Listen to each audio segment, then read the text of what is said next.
Bueno, teníamos una pregunta por aquí que se refería a uno de los problemas que podemos abrir del MIT.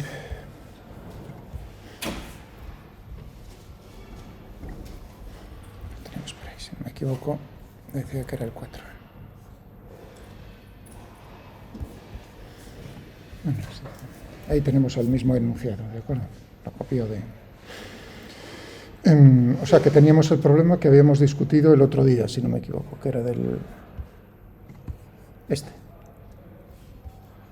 ¿Habéis leído la pregunta? Os llegó a todos por correo. Entonces teníamos lo siguiente. Cargamos estas dos bolitas con la misma carga mediante un electroscopio. ¿De acuerdo? Si despreciamos la atracción gravitatoria entre las dos bolitas, ¿qué distancia se separan o qué distancia están separadas las dos cuando están cargadas? O sea, la distancia de equilibrio nos está preguntando. Y en el segundo caso, pues nos preguntan acerca de si es razonable despreciar la atracción gravitatoria no con la Tierra, sino la atracción gravitatoria entre las dos cargas, entre las dos masas. ¿De acuerdo? Eras tú el que pusiste la pregunta, ¿no? Me parece. ¿De acuerdo? Eso lo entendiste, que era entre las dos masas, no despreciar la atracción gravitatoria con la Tierra. ¿Cómo de ligeras tienen que ser estas bolitas para poder despreciar o ignorar la atracción gravitatoria entre ellas? Podemos hacer esa masa tan ligera. Bueno, yo no entiendo cómo están sujetas por dos cuerdas, supongo que hasta la distancia donde se iguala. Sí, efectivamente, o sea que lo que tenemos aquí es... ¿no? Lo único que te dice, si no me equivoco, lo has puesto tú también, long, por eso lo he abierto también aquí. Fíjate que aquí está en negrita, recalcando de que la cuerda es larga, es muy larga. Entonces tenemos aquí L, tenemos aquí M,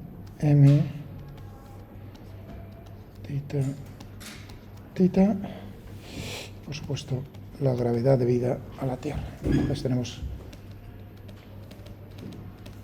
la posición de equilibrio. Y como tú bien dices, puedes aplicar las leyes de Newton a cada una de ellas, es decir, que suma de fuerzas si cojo esta. Tendremos el peso, la tensión en la cuerda y la repulsión electrostática entre las dos. Y esto le llamo X, esto será X, simetría del problema, y entonces tendríamos, si este es el eje horizontal, el eje vertical, tendríamos para la componente X, tendríamos, esto es θ, esto es θ, entonces tendríamos para la componente, por ejemplo, para la componente vertical primero.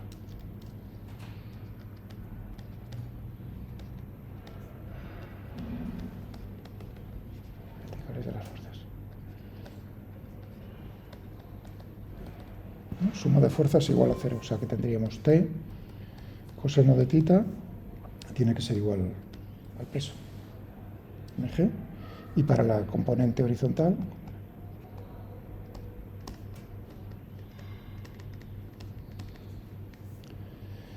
tendríamos T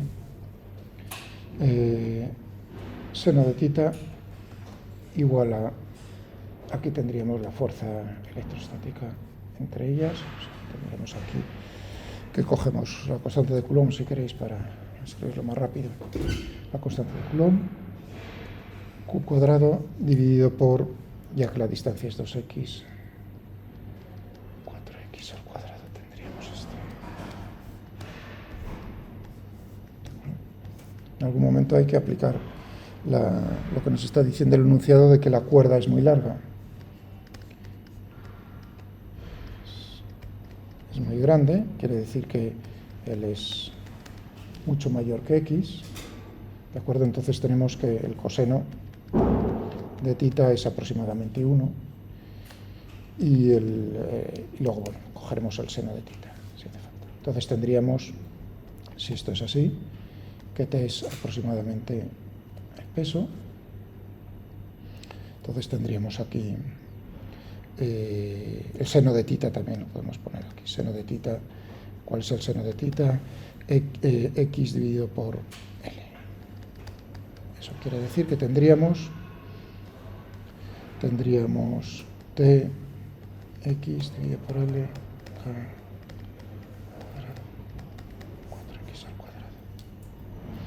¿De acuerdo? O sea, fijaos que aquí, y si aplico esa aproximación de que la cuerda es muy larga, entonces tendremos aquí el peso. ¿Por qué estás dividiéndolo entre 4x cuadrado? ¿No sería x cuadrado solo? Esto es 2x Vale. elevado al cuadrado, 4x al cuadrado. Si uno coge, eso ya depende de lo que llame uno x. Si llamas x a la distancia entre los dos, entonces evidentemente sí. Pero ahí he cogido que... Estoy tomando... Sí. L es muy grande con respecto a x, ese término o el seno de θ, x partido L, ¿no tendría cero? Sí, tiene cero, sí. Sí, claro, sí.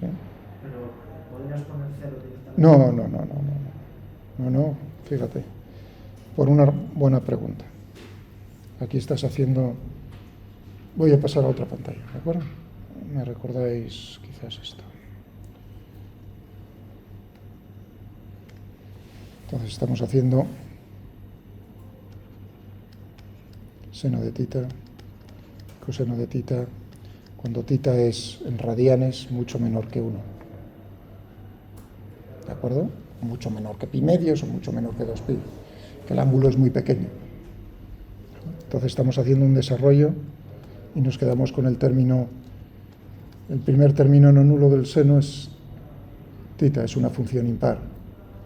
Y en el primer término, más luego viene negativo, luego positivo, bla, bla, bla, bla. Pero el primer término no nulo es esto, mientras que en el coseno el primer término no nulo es 1. El siguiente es menos un medio de θ al cuadrado, más, esta es una función par.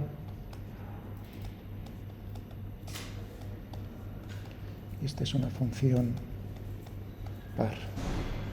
De tal manera que si tú dices, cuando se cumple esto, estás despreciando todos los términos, o sea, te quedas con el primer término no nulo. Evidentemente el primer término no nulo en el seno de θ es θ. ¿De acuerdo? No nulo. Tú dices, es que tengo un 0. El primer término no nulo. ¿De acuerdo? O sea que es un desarrollo.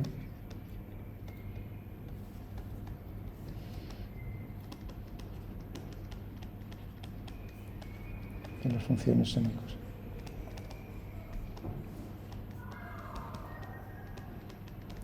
Y coseno, no coseno. ¿Respondido a tu pregunta? Sí. Vale. Y ahora no hay ningún problema.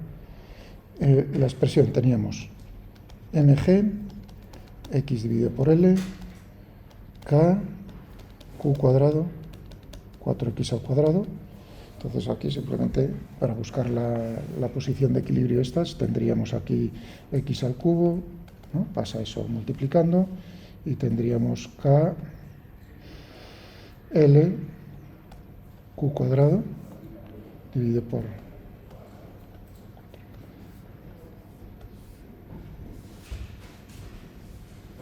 Esa es la primera parte del problema, que no sé si entraba dentro de tu pregunta o no lo tenía muy claro. Entraba también, o sea, digamos, vale.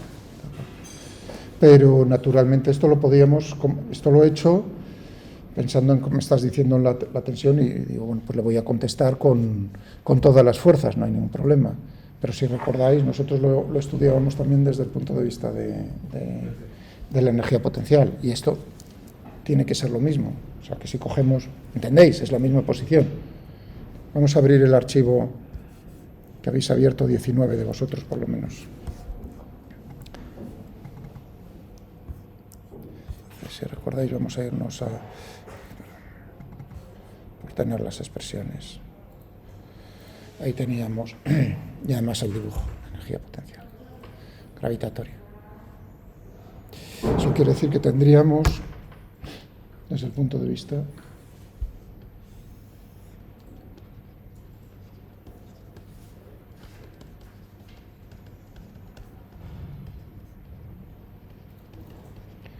potencial, teníamos U en función de θ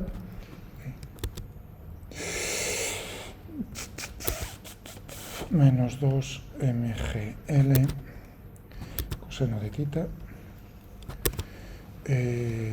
más k por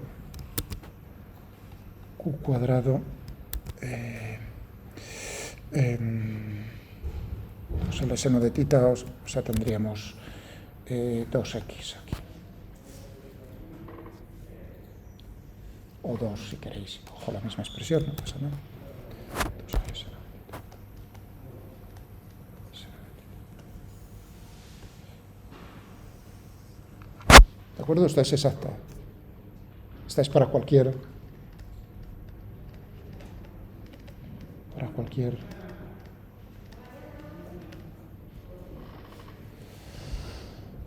ángulo θ. Bueno, lo primero, la posición de equilibrio.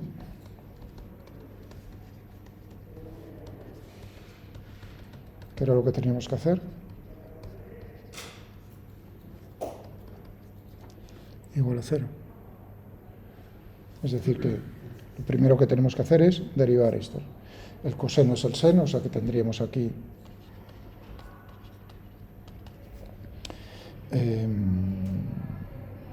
incluso podríamos hacer ya la aproximación aquí, bueno, podemos hacerlo.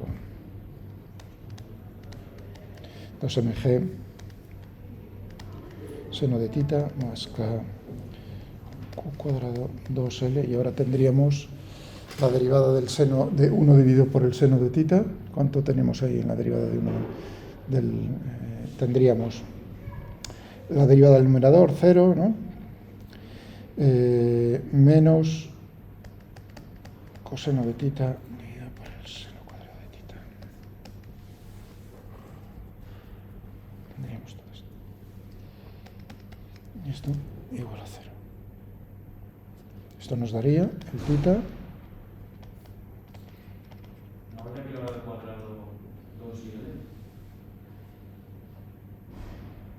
¿Dónde? Perdón. Estoy derivando con respecto a θ.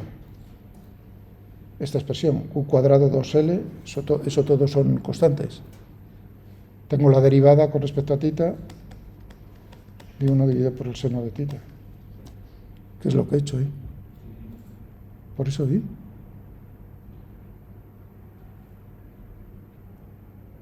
¿No? La derivada con respecto al θ, tenemos eso, ¿no? Bueno, vale, de acuerdo, pues eso. No, que no sabía si lo... Bueno. Y esta sería, de aquí obtendríamos, igualando a 0, el θ de equilibrio, pero para cualquier ángulo θ, es decir, para cualquier L. Ahora, ¿qué es lo que había que hacer? Aplicar que L es mucho más grande que X. Eso significa que tendríamos que hacer, ¿no?, el seno de θ aproximadamente θ y el coseno de θ aproximadamente 1.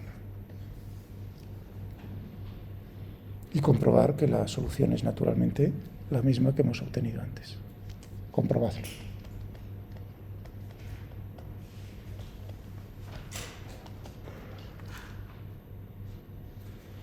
Vale, pero venía otra pregunta.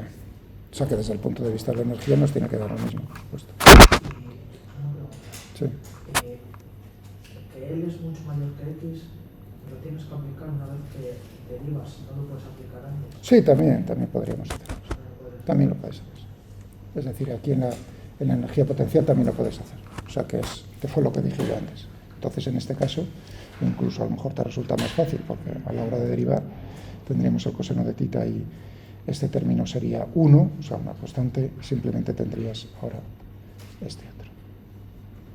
Podéis hacer antes o después, no hay problema. ¿Cuál es realmente qué es lo que estáis haciendo? Aproximar a una parábola, pero con cuidado, aquí lo que he dicho no es correcto del todo. No a 1, sino a 1 menos un medio, es decir, los dos primeros términos. ¿Por qué los dos primeros términos y no solo el primero? Porque a la hora de derivar, lo que tú quieres es el primer término no nulo, después de derivar. Entonces tendrías aquí menos un medio de θ al cuadrado. ¿De acuerdo? ¿Entendido? O sea, con esa salvedad que es importante, tú puedes aproximarlo, la pregunta de vuestro compañero, la función potencial, la energía potencial, en serie de Taylor, pero quedando naturalmente con el primer término, o sea, hasta los dos primeros términos, porque vas a derivar. Y al final sale lo mismo. Podéis comprobarlo haciendo eso como antes o después queda el mismo resultado y el mismo resultado que antes. Pero venía otra pregunta aquí, que no sé si también incluyas en tu duda. Dice, ¿es razonable ignorar la atracción gravitatoria? O sea, de manera más precisa, si pusiésemos una pequeña carga, por ejemplo, un electrón en cada una de las, o sea, que la carga es la carga correspondiente a un electrón en cada una de las dos bolitas, ¿cómo de ligeras tendrían que ser esas bolitas antes de que podamos despreciar o ignorar la atracción gravitatoria entre ellas? Podemos hacer las bolitas tan ligeras como nos tiene que salir en el resultado. Esa es la cuestión.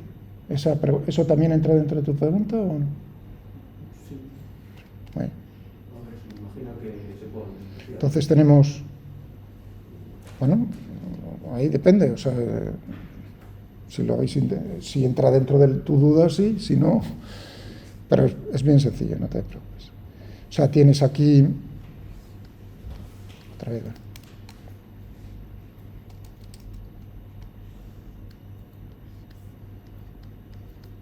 tendríamos las dos bolitas. Entonces tenemos la gravedad terrestre.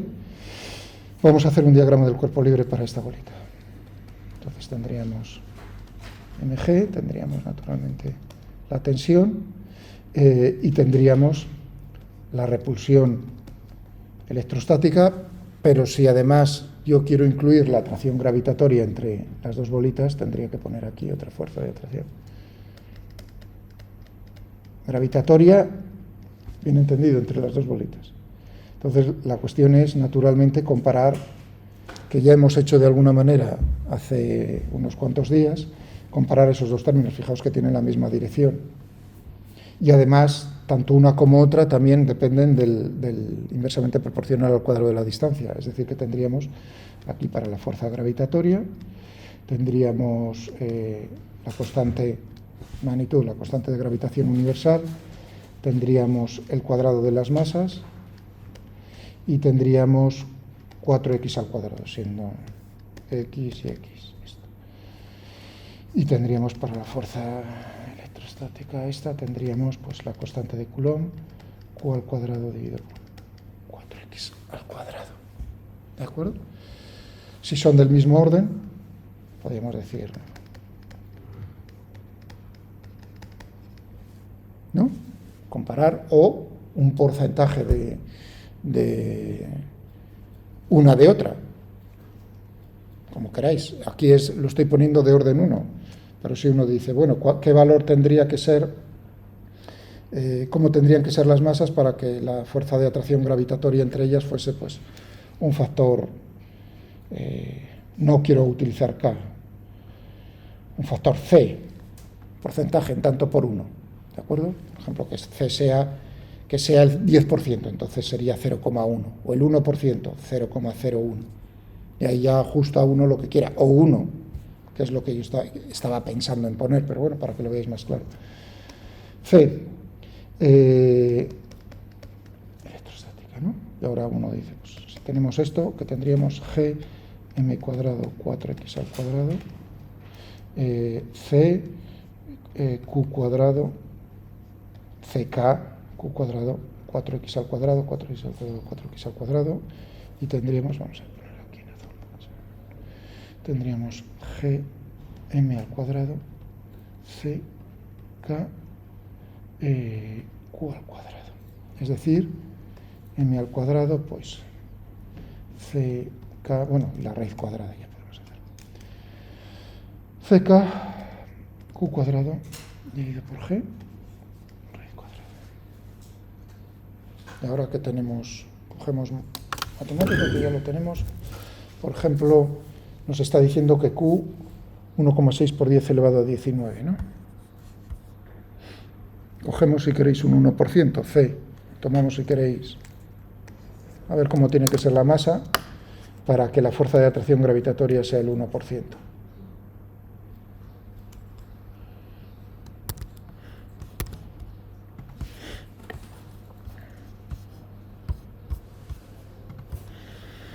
Mm. 0,1, ¿no? Por 9 por 10 elevado a 9, o sea, 8,99, la constante de Coulomb, lo estoy poniendo, y luego tendríamos q al cuadrado, o sea, por 1,6 por 10 elevado a menos 19 coulombios, todo esto, si queréis, al cuadrado multiplicado. Y todo ello dividido por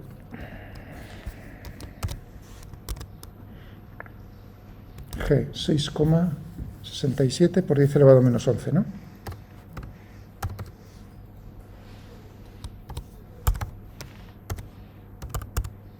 Parece, ¿no? Que era 10 elevado a menos.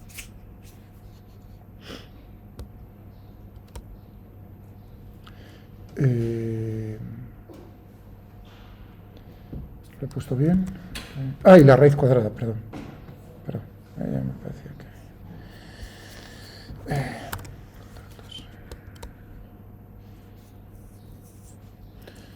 2,2 por 10 elevado a menos 10 kilogramos está todo en el sistema internacional. Eso significa, pues, 10 elevado a menos 10 kilogramos, 10 elevado a menos 7 gramos,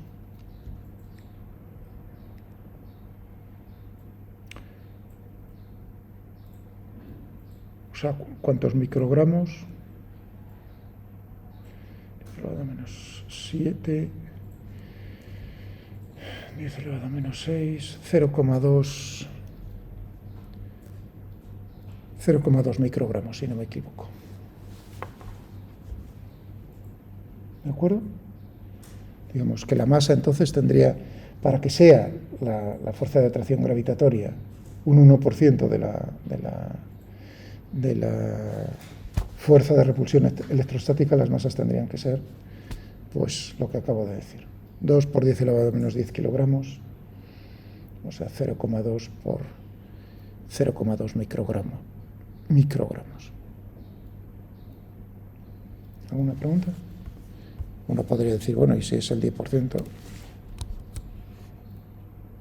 Ahí tenemos el 10%. O sea, ya estamos más cerca en el orden de magnitud, estamos de 10 elevado a menos 10. O sea, ahí tendríamos 0,6 por microgramos.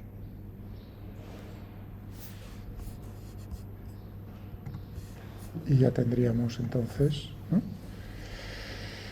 Como de ligeras, para poderlo, pues, si quieres hasta el 1%, pues tiene que ser de ese orden. Hasta 10 elevado a menos 10 kilogramos.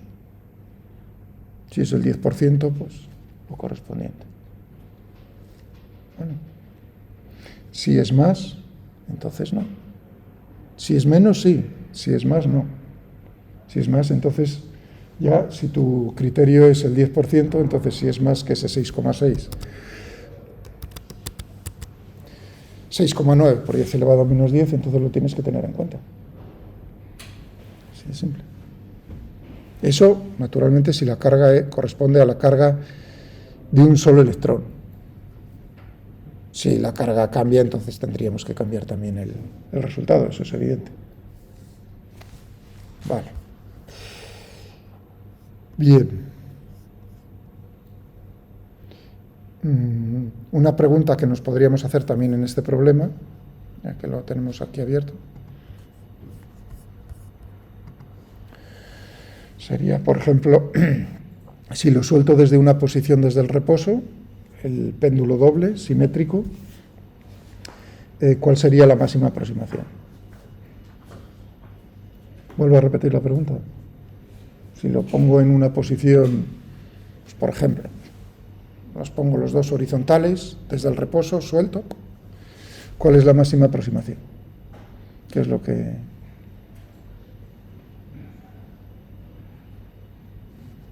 habría que hacer?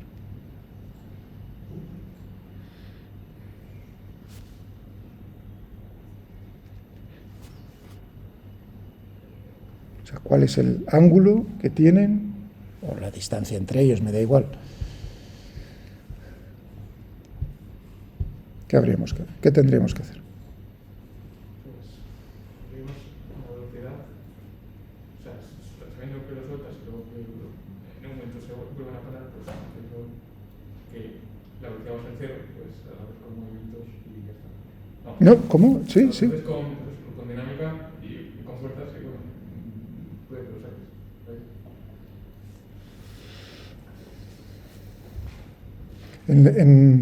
En la posición de máximo acercamiento, ¿las fuerzas son cero? Porque eso me suena un poco a... O sea, la fuerza neta sobre cada una de ellas es cero. No, pero la velocidad es cero. Eso Sí, sí. en el punto de máximo acercamiento, efectivamente. En el punto de máximo acercamiento, la velocidad es cero. En eso estamos de acuerdo. Bueno, vale. ¿Y qué hago con eso? O sea, que en eso estoy de acuerdo.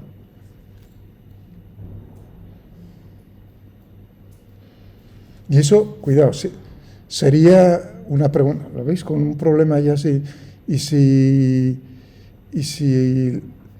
las masas o las cargas fuesen diferentes, la posición de máximo acercamiento.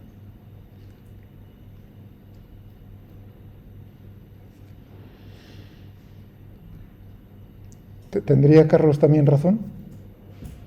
¿O no? ¿Que la velocidad es a cero? Sí, o sea, que la posición de máximo acercamiento correspondiese a velocidad cero. Sí,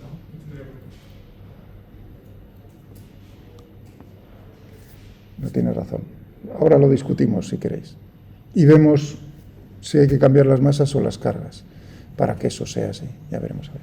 Pero bueno, quedémonos con el caso más sencillo, porque si no es complicarlo antes de terminar de contestar. Y eso no me parece lo más correcto. ¿No se conserva la energía? ¿No hay problema? Bueno, pues entonces, si tenemos en la posición inicial, tenemos energía mecánica inicial igual a la final, o sea, en cualquier momento tiene que ser la misma. Desde la posición donde lo soltamos, tiene energía cinética cero porque acabo de decir que lo suelto desde el reposo, el péndulo. Es decir, que únicamente tendríamos energía potencial total, gravitatoria y electrostática. En la posición de máximo acercamiento, la velocidad es cero, es decir, que la energía cinética es cero. Donde uno dice, entonces, claro, lo que estás haciendo es transformar una parte de energía potencial gravitatoria, la estás transformando en energía potencial electrostática. Aquí en la gráfica, ¿a qué correspondería? Por ejemplo, si nos pusiésemos, por ejemplo, yo dijese un valor, la energía potencial en el instante inicial es menos 0,005. Tendría que calcularlo, vamos. Podemos hacerlo, no hay ningún problema. Si me dicen la longitud, que era 1 en este caso, pues entonces tendríamos que la energía potencial gravitatoria era 0, porque he dicho que la posición lo pongo horizontal, es decir, y comparo, ese era el nivel de referencia, es decir, que tendríamos por aquí este término en la energía potencial electrostática debido a la repulsión, es decir, que tendríamos 1, es decir, que tendríamos KQ cuadrado dividido por 2L. Si L era 1 y Q lo que fuese, ahí tenemos el valor en la energía potencial electrostática, es decir, que tendría que ser pues por aquí arriba, el valor que fuese. Por ejemplo, aquí, vamos a poner más 0,005. ¿De acuerdo? Muy bien. Es decir, que partiríamos pues por aquí a la derecha, en la gráfica. Más o menos.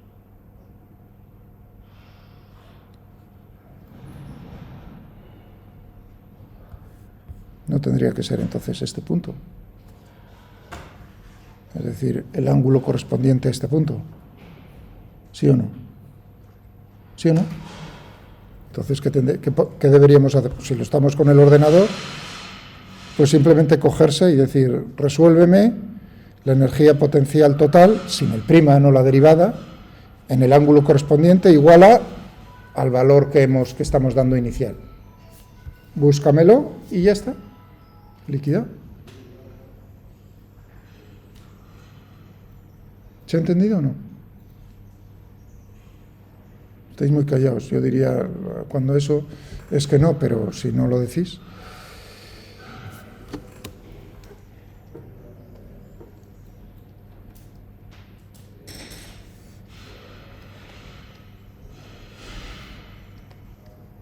Teníamos pues una cosa como esta.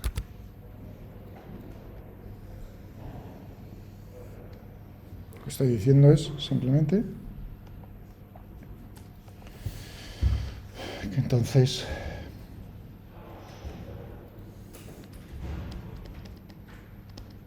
el valor de la energía mecánica es uno determinado,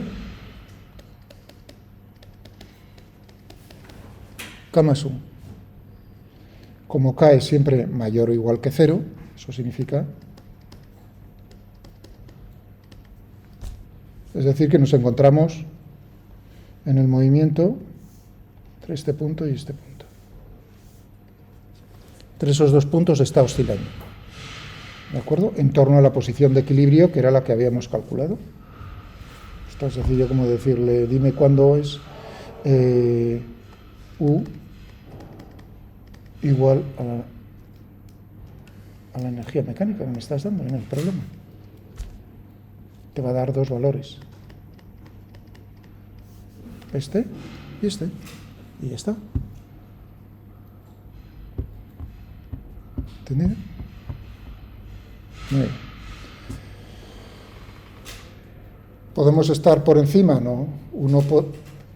Se tiene que cumplir que la energía potencial, cuidado, en física clásica la energía potencial sea siempre menor que la energía mecánica. No puede saltar a... Si tenéis una montaña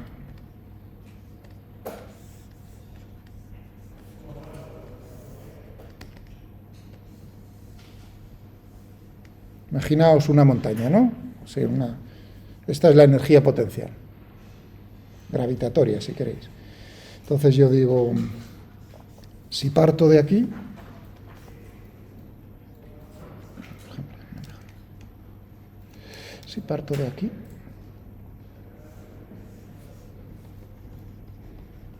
desde el reposo, entonces, ¿entre qué zona se estará moviendo el cuerpo? En esa zona, ¿no? ¿Estamos de acuerdo o no? ¿Sí o no?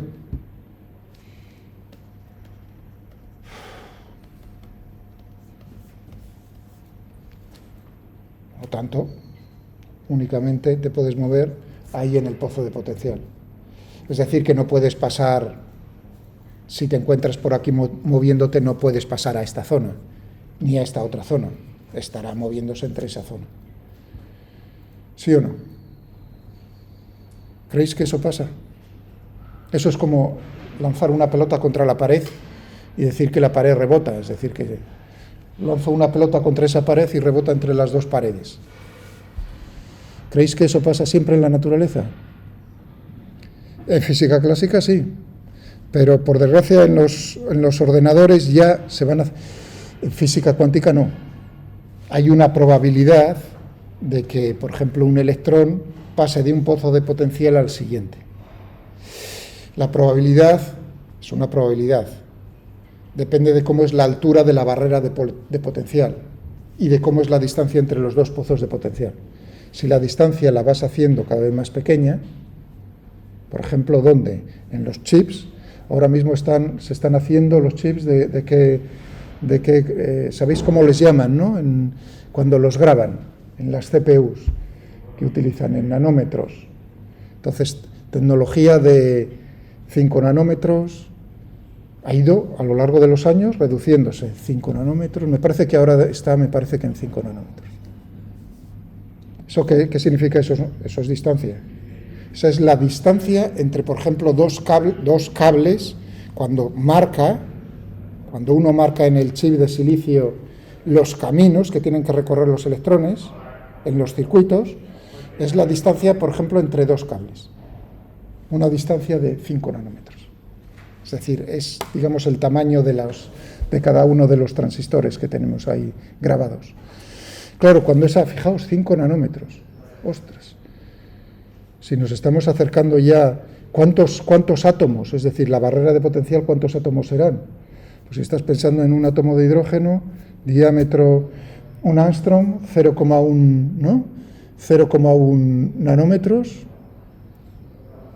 ¿He dicho 5 nanómetros? ¿O están 5 o en menos de 1 ya? Tendría que mirarlo. Ahora me he quedado así pensando, digo, yo creo que ya es menos de 1. Bueno, da igual. Ya es, digamos, lo que separa un cable del otro, son muy pocos átomos.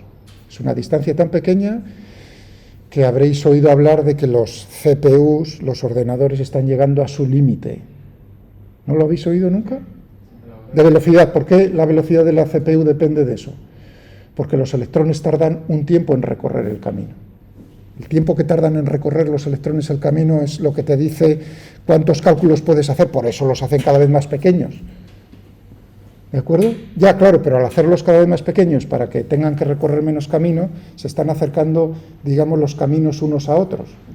Eso significa que llega un momento en el que la probabilidad de que un electrón que va por un camino salte cuánticamente al otro ya no es despreciable. En ese momento los cálculos que saca la CPU ya no son correctos. Es decir, ya no te sirve. Porque aquí nos tenemos que fiar de los cálculos, ¿no? En ese momento ya se acabó. ¿Lo entendéis? ¿Por qué está llegando al límite?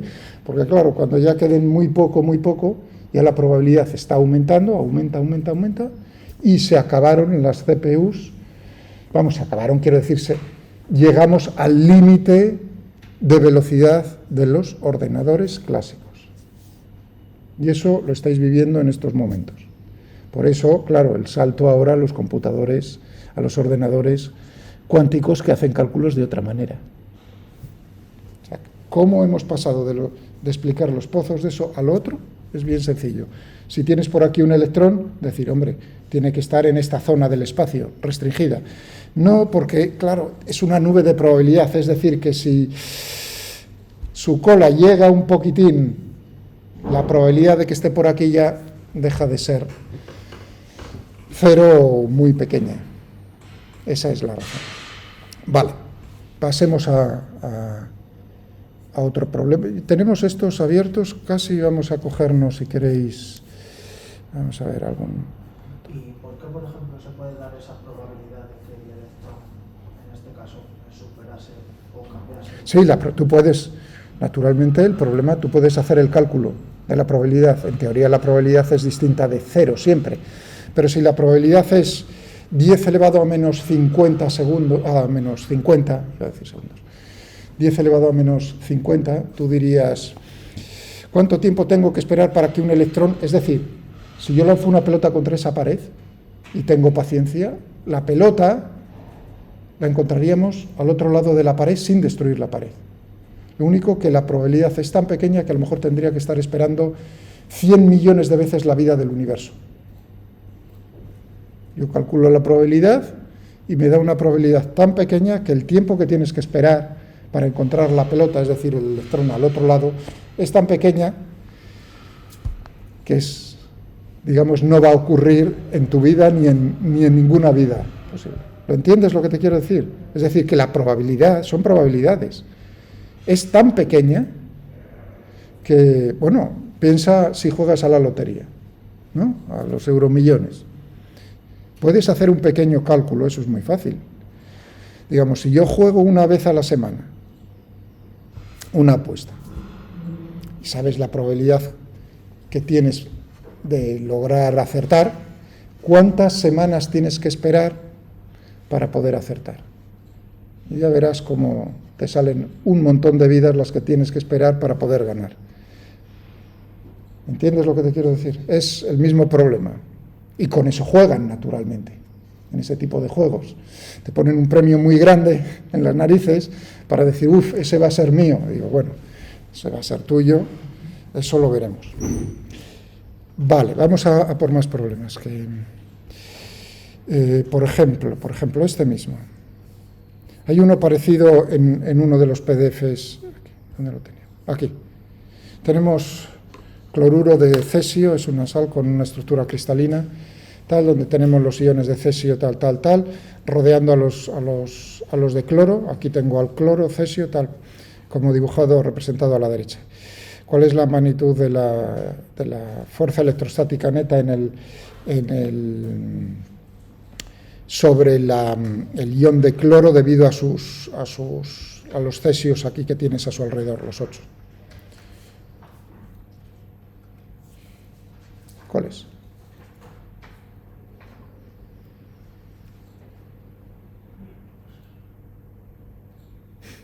Tiene simetría, hombre, 0. Por supuesto, es 0. ¿No? Vale. Entonces, pero nos dice ocasionalmente tenemos defectos en la red cristalina y entonces, digamos, nos falta uno de ellos, nos falta uno de estos. Dice, a esto lo llamamos una vacante en la red. En este caso, ¿cuál es la magnitud y la dirección relativa a lo que nos falta de la fuerza electrostática neta sobre el ion de cloro, debido a los 7 restantes? Es decir, imaginaos que quito este. ¿De acuerdo? Ahora nos estamos preguntando cuál es la fuerza electrostática ejercida por los otros 7, estos 3 y estos 4 de aquí abajo. Va a ser justamente solo la del electrón contrario. Uno puede coger y hacer el sumatorio sobre los 7, pero eso es una tontería, porque tú sabes que aquí, vamos a ver, si te falta uno de estos, o sea, tú lo arrancas, ¿a qué sería equivalente? A poner un ion con la misma carga pero negativa sobre el cesio, este cesio. ¿De acuerdo? ¿Estamos de acuerdo? Que los 8 cesios, iones de cesio, más una carga que tuviese la misma carga que el ion de cesio con signo contrario, es lo mismo que una vacante. ¿No? Y ahora nos preguntamos, ¿cuál es la fuerza electrostática neta ahora de las 9 cargas? Las 8 más la otra. Uno dice, las 8 primeras es 0, es decir, que solo te queda la negativa de aquí. Y esto va a ser, pues naturalmente, la carga del ion de cesio, o sea, es una vez cargado, constante de Coulomb, por la carga, Q al cuadrado, dividido por la distancia, que aquí pues tendremos la distancia entre estos dos, y liquidado. ¿Y hacia dónde? Si esta tiene que ser negativa, entonces es atractiva, es decir, en esta dirección. ¿De acuerdo? Y en ese sentido. ¿Algún problema? Bien. O sea, que si uno se fija, bien, Carlos, ahí, uno puede simplificar mucho el problema, decir, bueno, podrías haber hecho la suma para los otros 7 y puedes tirarte un buen rato calculando. Tienes que hacer un sumatorio para cada una de las, ¿no? En cada una de las cargas. No es necesario, simplemente con una sola carga ya lo tenemos. Hay un problema por ahí también que es el del hexágono, si no me equivoco, que es muy similar. Así de memoria, también en esos PDFs.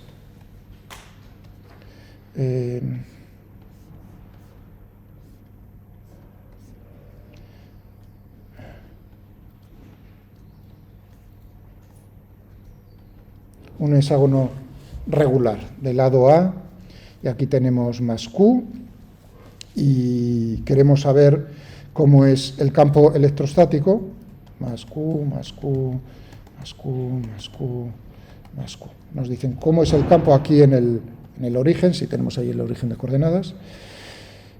Cuando tenemos los 6, naturalmente 0. ¿Y qué pasa si nosotros quitamos este?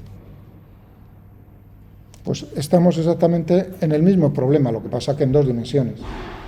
Lo que tienes es equivalente a ponerle aquí un menos Q, y entonces tendrías un campo, por cierto, ¿cómo sería en este caso? Si es lo he dibujado un poco chapucero, si es un hexágono regular del lado A, entonces la distancia, estos son triángulos equiláteros, eso quiere decir que tendríamos KQ dividido por A al cuadrado.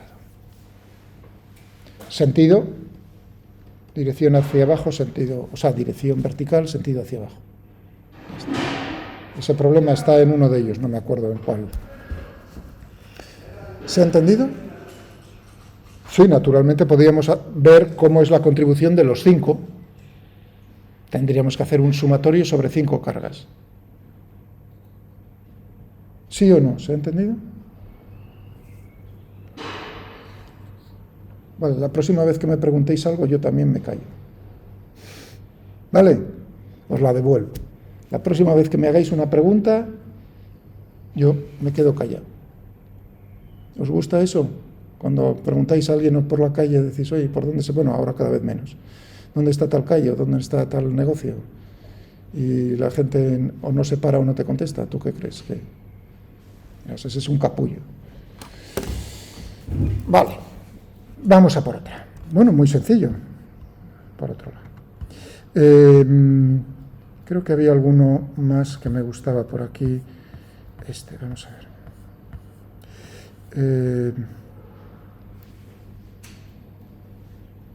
Este mismo, sí, había 2 por aquí. Vamos a ver este. Tenemos dos cargas puntuales sin masa, o sea que despreciamos la masa. ¿Eso qué quiere decir? Que vamos a despreciar la atracción gravitatoria. Una de 9 veces la carga de otra y con signo contrario. Y están sobre el eje X en las posiciones ahí representadas.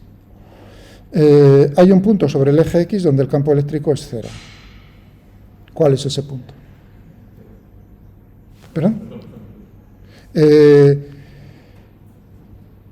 Si ponemos una carga Q de masa M, ahora de masa M, y es libre, se puede mover libremente a lo largo del eje X, ¿cuál es la fuerza?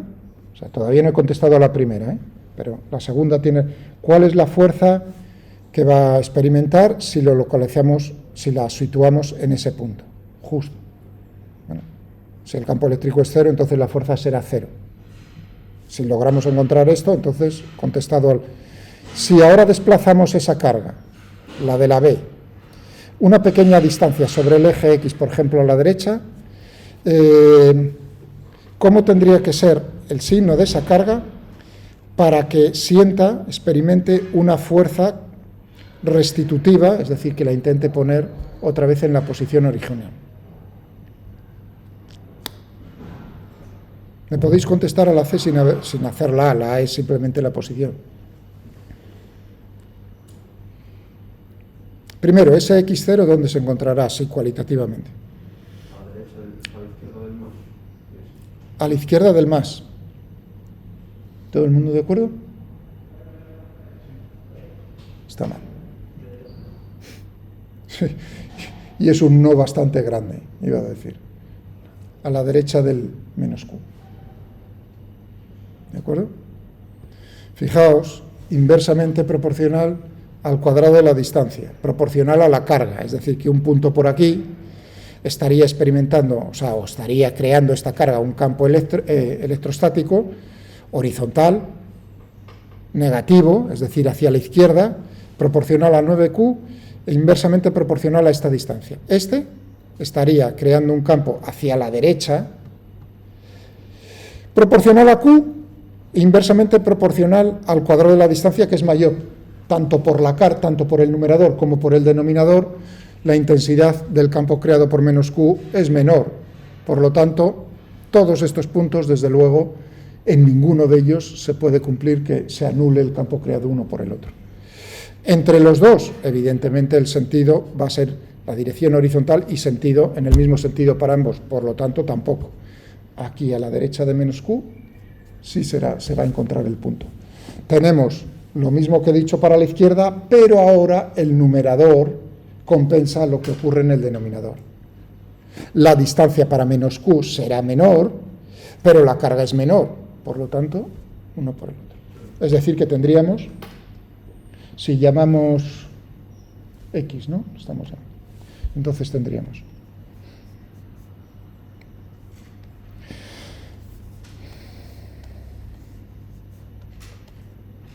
de 9Q menos Q. Es decir, que se tiene que cumplir que menos Q, la constante de menos Q,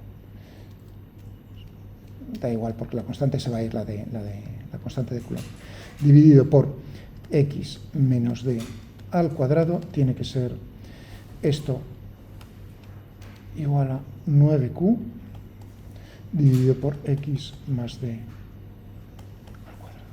Q, es decir, que X más D al cuadrado tiene que ser 9 por X menos D al cuadrado. Aquí sacamos X. Esa X0, vamos.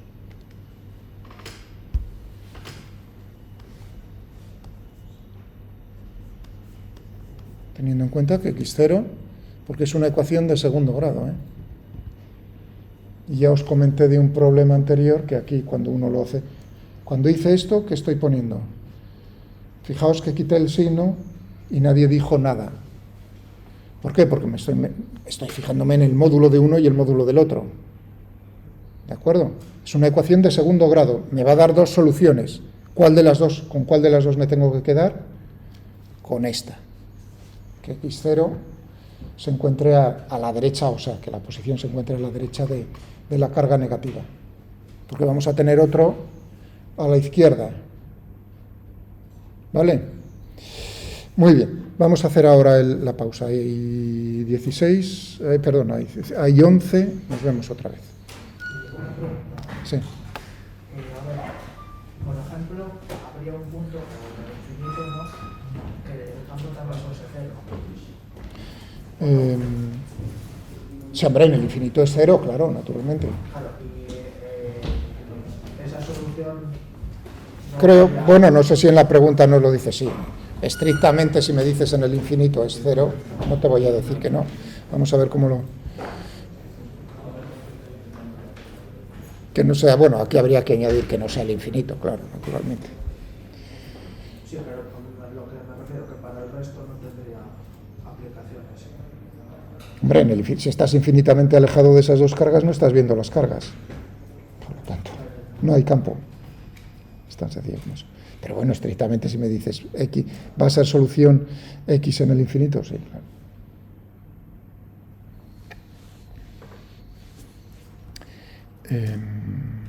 Vale. Vamos a terminar ahora.